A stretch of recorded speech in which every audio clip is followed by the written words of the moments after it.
یہ 73 جماعتوں میں کون سی اصل جماعت ہے؟ کون سی وہ جماعت ہے جس کا منہج، جس کا راستہ صراط مستقیم پر ہے، جس کا راستہ آپ کی سنت کے مطابق ہے، جو جنت میں جانے والی جماعت ہے؟ قالوا من ہی یا رسول اللہ، اے اللہ کے رسول ہمیں بتائیے جنتی جماعت کی نشانی کیا ہے؟ اللہ کے نبی نے فرمایا قالا ما انا علیہ واصحابی، جنتی جماعت کی نشانی یہ ہے میرے صحابیوں، جو میرے اور تمہارے عقیدے پر ہوں گا، جو میرے اور صحابہ کے عقیدے پر ہوں گا۔ اب ذرا اس حدیث کو آپ دیکھیں، پہلے اس کی کچھ تخاریج میں بتا دوں، اس کو اور بھی محدثین نے لکھا، جیسے امام نسائی نے، امام ابن ماجہ نے، امام ابو داؤد نے، متعدد محدثین نے اس حدیث کو روایت کیا، اور امام ترمذی نے فرمایا یہ حدیث صحیح اور حسن ہے۔ یہ صحیح حدیث جس پر ہر فرقے کا اتفاق، کوئی فرقہ اس حدیث سے اختلاف نہیں کرتا، مگر میں اسی حدیث کی روشنی میں دعوے کے ساتھ کہتا ہوں، جس کو آج اہل سنت الجماعت بریلی مکتب فکر کہا جاتا ہے، یہی حدیث بتا دیتی ہے، یہی حدیث میں متعین ہو جاتا ہے کہ جنتی جماعت اہل سنت والجماعت بریلی مکتب فکر ہے۔ وعلیکم السلام ورحمۃ اللہ وبرکاتہ۔ اللہ رب العالمین آپ کو خوش رکھے اور خیر و عافیت میں رکھے۔ آپ کا سوال یہ تھا کہ 73 فرقوں میں بٹنے والی حدیث اور اس کے بعد اللہ کے رسول صلی اللہ علیہ وسلم نے اس کا حل کیا بتایا ہے۔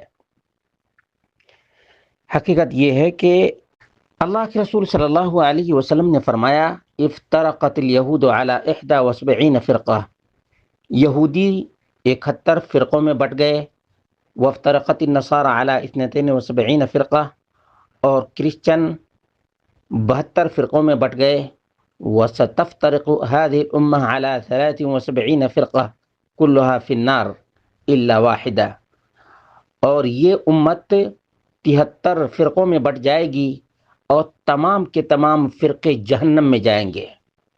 قیل من ہے یا رسول اللہ، سوائے ایک فرقہ کے، ایک جماعت کے، وہی الجماعہ، دوسری روایت کے اندر آیا ہے وہی الجماعہ، صرف ایک جماعت جہنم میں نہیں جائے گی۔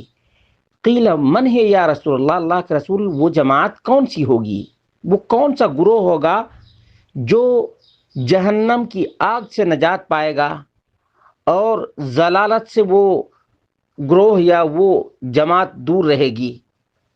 قال، یہ دیکھ لیجئے کسی کا نام نہیں ہے، بلکہ فرمایا من کان علی مثل ما انا علیہ واصحابی، جو گروہ، جو جماعت اور جتنے لوگ اسی پر رہیں گے جس پر میں ہوں، ما انا علیہ، جس پر میں ہوں، جو نبی اکرم صلی اللہ علیہ وسلم کے وقت میں تھا اسی پر جو قائم ہے، وہی دین، جو دین محمد رسول اللہ صلی اللہ علیہ وسلم نے اپنایا، وہی نماز جو رسول اللہ صلی اللہ علیہ وسلم نے پڑھی، اسی طرح کا حج جس طرح سے رسول اللہ صلی اللہ علیہ وسلم نے حج کیا، اسی طرح کی عبادتیں، اسی طرح کی بندگیاں جس طرح سے اللہ کے رسول صلی اللہ علیہ وسلم نے کی ہیں، صحابہ نے کی ہے، جو نبی اکرم صلی اللہ علیہ وسلم کے طریقے پر اور اسلاف کے منہج پر گروہ رہے گا، جماعت رہے گی،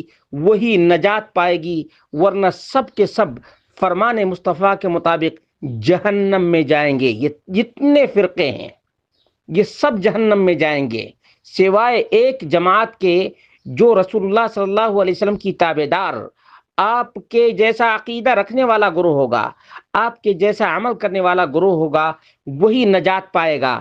آپ ہی کے جیسے بالکل ہی سادہ، نہ کوئی پیر پرستی اور نہ شخصیت پرستی، بلکہ اطیع اللہ و اطیع الرسول، جس طرح سے صحابہ نے عمل کیا، فَبِهُدَاهُ مُقْتَدِهْ، انہی کی روش تم بھی اپناؤ۔ صحابہ نے کیا کیا؟ کیا کسی کو اپنا امام بنایا؟ کسی کی تقلید انہوں نے کی؟ نہیں کی۔ اپنی طرف سے کوئی نماز ایجاد کی؟ نہیں کی۔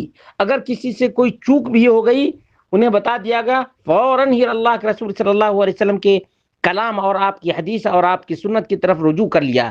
وہ ایسے نہیں تھے جیسے آج کے بہت سے لوگ اپنے آپ کو سب سے زیادہ نبی اکرم صلی اللہ علیہ وسلم کا عاشق شمار کروانے کی فکر کرتے ہیں لیکن اتباع کی فکر نہیں، رسول اللہ صلی اللہ علیہ وسلم کی اقتداء کی فکر نہیں، رسول اللہ صلی اللہ علیہ وسلم کے اسوے اور آپ کے نمونے کی فکر نہیں، بلکہ فکر کس کی ہے؟ اپنے گروہ کی، اپنے جتھے کی، اور اپنی پارٹی کی، اور اپنے پیر کی، اپنے مرشد کی، اپنے مذہب کی، اور اپنے امام کی۔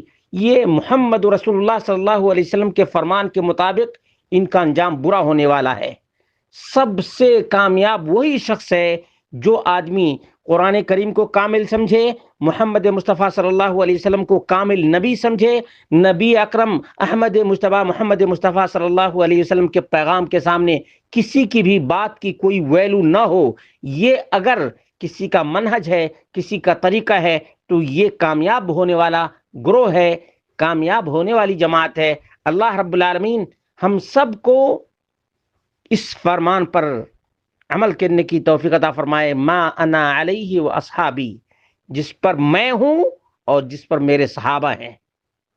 نبی اکرم صلی اللہ علیہ وسلم کے زمانے میں کوئی مذہب تھا؟ نہیں، کوئی مذہب نہیں تھا، بعد میں لوگوں نے بنا لیا۔ کیا قبر پرستی نبی اکرم صلی اللہ علیہ وسلم کے زمانے میں تھی؟ نہیں تھی۔ کیا عرس پرستی نبی اکرم صلی اللہ علیہ وسلم کے زمانے میں تھی؟ نہیں تھی۔ کیا اللہ کے رسول صلی اللہ علیہ وسلم کے زمانے میں اولیاء نہیں تھے؟ یقیناً اولیاء تھے، بڑے بڑے اولیاء تھے۔ سب سے بڑے ولی تو ابو بکر صدیق رضی اللہ تعالی عنہ ہیں۔ ان کو کسی نے نہیں پوجا، ان کا عرس کسی نے نہیں منایا، عمر فاروق کا عرس کسی نے نہیں بنایا۔ یہ سب یعنی آنکھیں کھولنے کے لیے ہمارے لیے کافی ہیں۔ اللہ رب العالمین سے ہم دعا کرتے ہیں کہ اللہ رب العالمین ہم سب کو قرآن و سنت کی طرف آنے کی توفیق عطا فرمائے اور اپنے ماتھے کا جھومر اطیع اللہ و اطیع الرسول بنانے کی توفیق عطا فرمائے، اور ہماری آنکھوں کا سرما محمد مصطفیٰ صلی اللہ علیہ وسلم کی سنت اور صحابہ کرام کا منہج ہو۔ السلام علیکم ورحمۃ اللہ وبرکاتہ۔